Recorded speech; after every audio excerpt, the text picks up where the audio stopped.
تبارك الذي نزل الفرقان على عبده ليكون للعالمين نذيرا. بسم الله الرحمن الرحيم. الحمد لله الذي زين الإنسان بالعقل والإدراك وسخر لنا ما في السماوات والأرض والأفلاك. أما بعد، بتوفيق الله تعالى آج کے درس میں انشاءاللہ سورۃ الفاتحہ کی نحوی ترکیب ہوگی. الحمدللہ رب العالمین الرحمن الرحیم مالک یوم الدین ایاک نعبد و ایاک نستعین اهدنا الصراط المستقیم صراط الذین انعمت علیہم غیر المغضوب علیہم ولا الضالین آمین. الحمد مرفوع بالضمہ لفظا مسند الیہ مبتدا لام حرف جر لفظ اللہ مجرور بالکسرہ لفظا موصوف رب مجرور بالکسرہ لفظا مضاف العالمین مجرور بالیا لفظا مضاف الیہ مضاف الیہ مل کر صفت اول ہوا اسم جلالہ موصوف کے لیے. الرحمن مجرور بالکسرہ لفظا صفت ثانی. الرحیم مجرور بالکسرہ لفظا صفت ثالث. مالک مجرور بالکسرہ لفظا مضاف. یوم مجرور بالکسرہ لفظا مضاف ثانی. الدین مجرور بالکسرہ لفظا مضاف الیہ. مضاف الیہ مل کر یہ پھر مضاف الیہ ہوا مالک کے لیے. مالک مضاف اپنے مضاف الیہ سے مل کر یہ صفت رابع ہوا اسم جلالہ کے لیے. اسم جلالہ موصوف اپنے چاروں صفتوں سے مل کر مجرور ہوا حرف جر کے لیے. جار مجرور ظرف مستقر متعلق ہوا ثابتن کے. ثابتن یا واجبن کے جو بھی نکالا جائے ثابتن یا واجبن تو ثابتن یا واجبن صیغہ صفت اس میں ہوا ضمیر اس کا فاعل. صیغہ صفت اپنے فاعل اور متعلق سے مل کر یہ شبہ جملہ ہو کر خبر ہوا مبتدا کے لیے. مبتدا خبر مل کر جملہ اسمیہ خبریہ لفظاً خبریہ ہے معنی انشائیہ ہے. اسی طرح ایاک نعبد و ایاک نستعین. ایاک ضمیر منصوب منفصل منصوب محلا مفعول به مقدم. نعبد صیغہ جمع متکلم مرفوع بالضمہ لفظا مسند فعل. اس میں نحن ضمیر واجب الاستتار فاعل فعل اپنے فاعل اور مفعول به مقدم سے مل کر جملہ فعلیہ خبریہ معطوف و عاطفہ. ایاک ضمیر منصوب منفصل منصوب محلا مفعول به مقدم. نستعین مرفوع بالضمہ لفظا مسند فعل.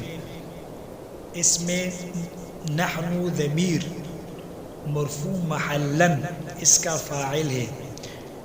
فعل اپنے فاعل اور مفعول به مقدم سے مل کر جملہ فعلیہ خبریہ معطوف علیہ مل کر جملہ معطوفہ.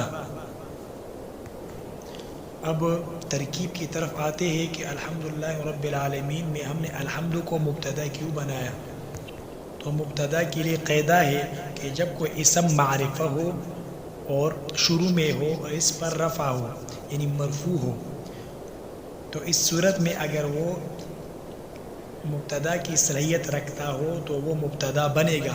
تو الحمد میں الحمد معرفہ بھی ہے اور مرفوع بھی ہے حالت رفعی میں ہے اور اس طرح ابتدا یعنی شروع کلمے میں بھی ہے تو یہ مبتدا بننے کی صلاحیت رکھتا ہے تو اس لیے ہم نے اس کو مبتدا بنایا. اسی طرح لفظ اللہ اسم جلالہ کو ہم نے موصوف بنایا. تو یہ بھی قاعدہ ہے کہ جب کوئی ذاتی یعنی علم ذکر ہو اس کے بعد صفت ذکر ہو تو وہ علم موصوف بنے گا اور اس کے جو آگے صفت ہے وہ اس کے لیے ترکیب میں صفت بنے گا. تو اس طرح لفظ اللہ چونکہ یہ علم ہے اور رب العالمین یہ صفت ہے.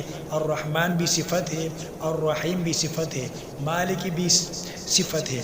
تو اس طرح جب موصوف یعنی ذاتی علم کے بعد کوئی اسم ذکر ہو، صیغہ صفت ذکر ہو تو وہ موصوف، وہ ذات، وہ علم اس کے لیے موصوف بنے گا، اور جو صفت اس کے بعد ذکر ہو وہ ترکیب میں اس کے لیے صفت بنے گا۔ تو اس لیے لفظ اللہ کو ہم نے موصوف بنایا، رب العالمین کو باعتبار مرکب اضافی اس کو ہم نے صفت اول بنایا، الرحمن کو ہم نے صفت ثانی، اور رحیم کو صفت ثالث، اور مالک یوم الدین کو ہم نے صفت رابع بنایا۔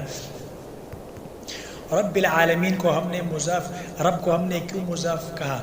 تو یہاں پر ایک قاعدہ ہے کہ جب دو اسم جمع ہو، اس میں سے پہلا نکرہ ہو اور دوسرا معرفہ ہو تو اکثر و عموماً یہ مضاف الیہ ہوتا ہے۔ جس طرح ربی ایک اسم میں، العالمین دوسرا اسم ہے، ربی نکرہ ہے، العالمین معرفہ ہے، تو یہ دونوں جب یہ دونوں ایک جگہ میں ذکر ہوئے تو رب نکرہ العالمین معرفہ تو یہ مرکب اضافی ہوگا۔ یہ بھی مضاف الیہ کی ایک علامت ہے کہ جب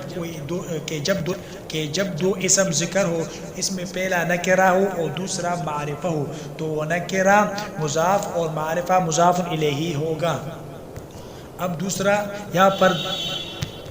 دوسری بات یہ ہے کہ رب پر کسرہ کیوں آیا ہے، اور الرحمن پر کسرہ کیوں آیا ہے، الرحیم پر کسرہ کیوں آیا ہے، اور مالکی پر کسرہ کیوں آیا ہے؟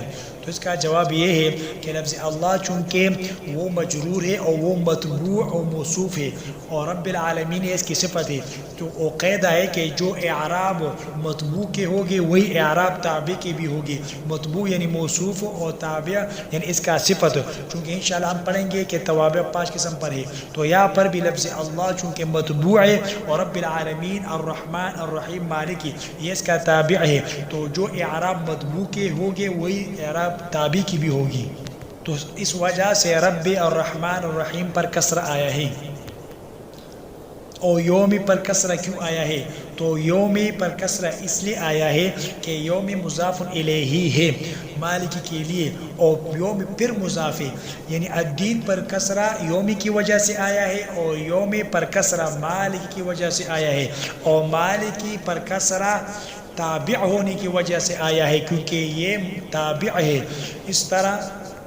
اسی طرح رب العالمین میں عالمین بھی مجرور بریا لفظاً ہے، کیونکہ یہ اس متمکن کے 16 قسموں میں سے 10واں قسم یعنی جمع مذکر سالم ہے، جس کا اعراب حالت رفع میں وہ ماقول مضموم کے ساتھ، حالت نصب جری میں یا ماقول مکسور کے ساتھ، تو یہاں پر حالت جری میں ہے کیونکہ یہ مضاف الیہ ہے، اور مضاف الیہ ہمیشہ مجرور ہوتا ہے۔